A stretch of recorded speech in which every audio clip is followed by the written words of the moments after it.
Olá, tudo bem? Para você que não me conhece, muito prazer, eu me chamo João Paulo e esse aqui é o canal Salve da Rodada. O canal que fala sempre sobre o assunto do futebol, no Brasil ou no mundo. Não é inscrito no canal? Não tem problema. Após esse vídeo, deixe o seu joinha, se inscreva no canal, ative o sininho das notificações para que você sempre receba as novidades que aparecem aqui no canal. Já é inscrito? Muitíssimo obrigado. Sua participação é muito importante para o sucesso do canal Salve da Rodada no YouTube. O assunto que eu falarei hoje será sobre as duas partidas que acontecem hoje pela Copa do Mundo nos confrontos de oitavas de final. O primeiro deles é entre Japão e Croácia e o segundo entre Brasil e Coreia do Sul. O primeiro confronto, como falei, Japão e Croácia, é um confronto que já aconteceu 3 vezes, sendo 2 pela Copa do Mundo. A Croácia leva vantagem nesses confrontos de Copa do Mundo. Foi uma vitória por 1-0 em 98 e um empate em 0-0 em 2006. O outro confronto que aconteceu entre essas seleções foi pela Copa Kirin, no ano de 1997, com vitória japonesa por 4-3. No entanto, conforme falei anteriormente, a Croácia leva vantagem. Inclusive, uma curiosidade, na partida que aconteceu entre Japão e Croácia pela primeira vez em Copas do Mundo, foi na Copa da França, e marcou a estreia nessa Copa, a estreia dessas duas seleções, além de outra seleção que era a Jamaica, que também estava estreando na Copa do Mundo, e tinha a Argentina, e estavam todas no grupo H. Esse resultado, inclusive, marcou a eliminação da seleção japonesa daquela Copa do Mundo e a classificação da seleção croata para a próxima fase. Seleção japonesa que só viria a ter mais êxito na Copa seguinte, que seria realizada em casa, junto com a Coreia do Sul, em 2002. E a seleção croata, naquela Copa do Mundo, teve um grande sucesso, já que repetiu o feito de Portugal em 1966, chegando ao 3º lugar na primeira participação. Da outra vez, em 2006, na Alemanha, as duas equipes não tiveram muito êxito. Foi um empate em 0-0 e ambas as equipes acabaram eliminadas. Nesse grupo estavam também o Brasil e a Austrália, que foram as duas seleções que passaram para a próxima fase. Uma curiosidade nesses dois confrontos de Copa do Mundo entre Japão e Croácia é que ambos aconteceram com 2 dias de diferença, apesar de ter uma distância de 8 anos, quase uma diferença de 8 anos, né? Já que o primeiro confronto aconteceu dia 18 de junho, mês 6, e o outro dia 20 de junho, ou seja, praticamente 8 anos. E é um confronto que marca a surpreendente campanha que o Japão fez.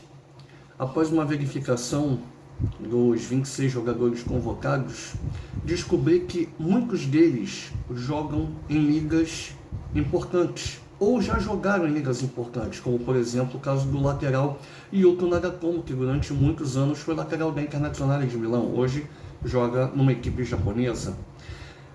Outra coisa interessante é que vários desses jogadores japoneses que estão na seleção disputaram as Olimpíadas de Tóquio, que o Japão fez até uma boa campanha.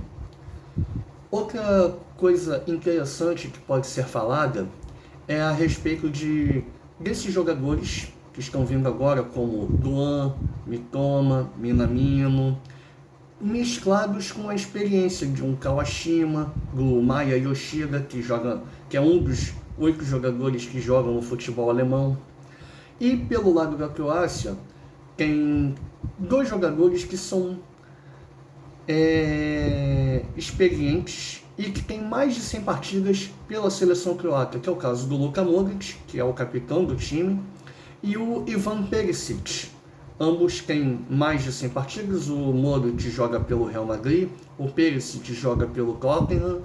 Tem outros jogadores com certa bagagem na seleção croata, como Marcelo Brozovic, que é volante da Internazionale de Milão.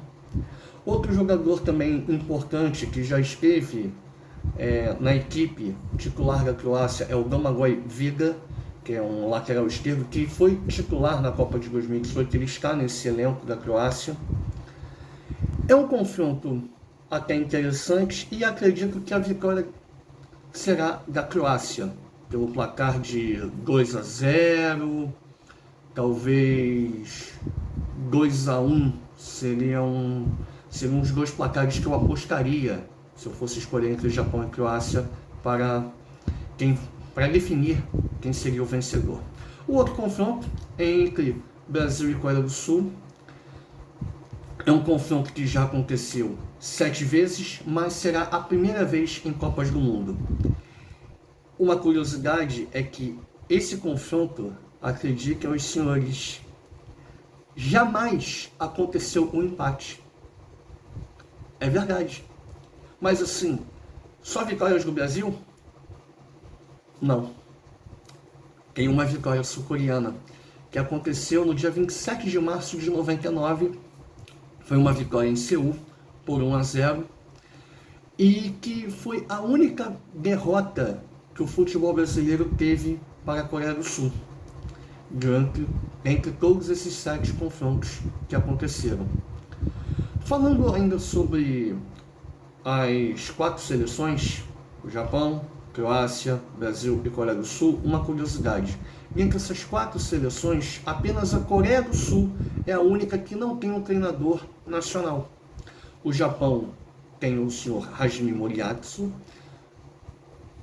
a Croácia com o senhor Zlatko Dalic, o Brasil vem com Agenor Leonardo Bach, o Tite, e a Coreia do Sul tem o trabalho do português Paulo Bento, que já foi treinador de algumas equipes em Portugal, aqui no Brasil foi treinador do Cruzeiro, e que já há algum tempo dirige esse trabalho pela Coreia do Sul.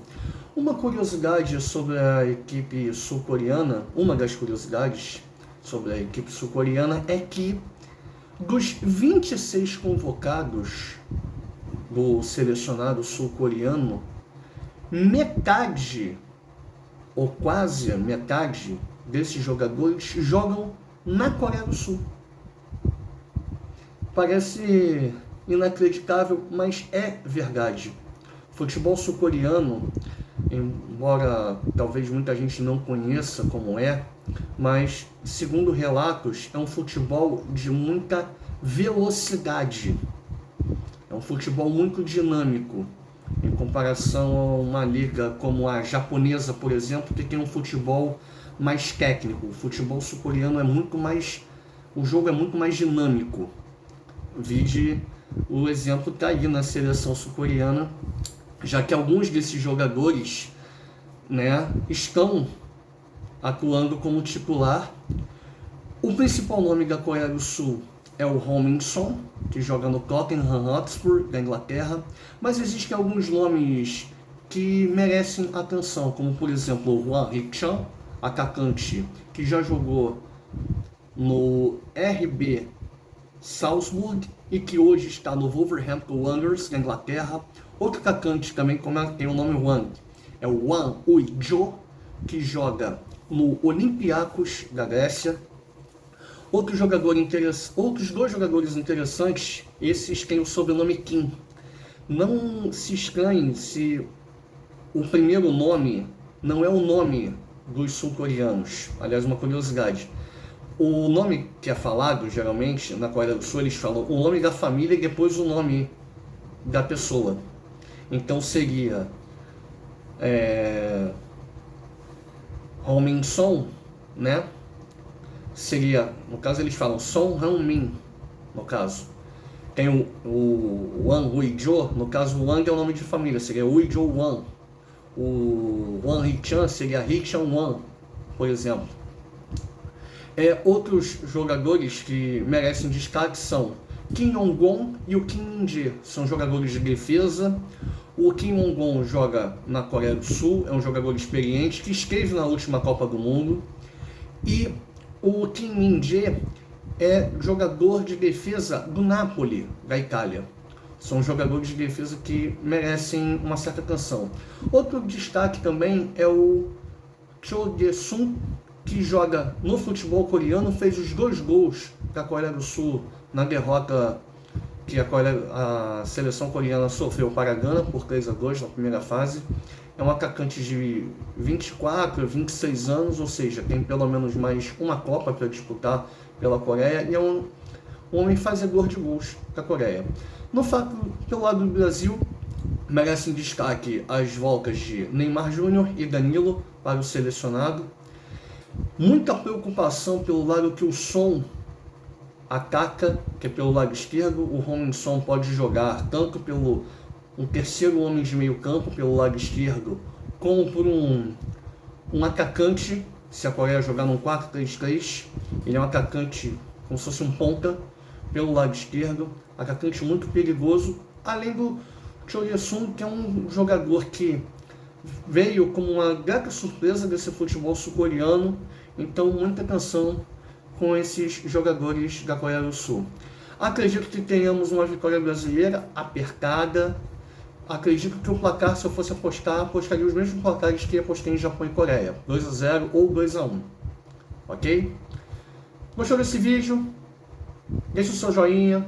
Não é inscrito no canal, se inscreva no canal, ative o sininho das notificações para receber sempre as novidades que aparecerem aqui no canal Solo da Rodada. Ok? Tudo de bom, fiquem na paz e até a próxima.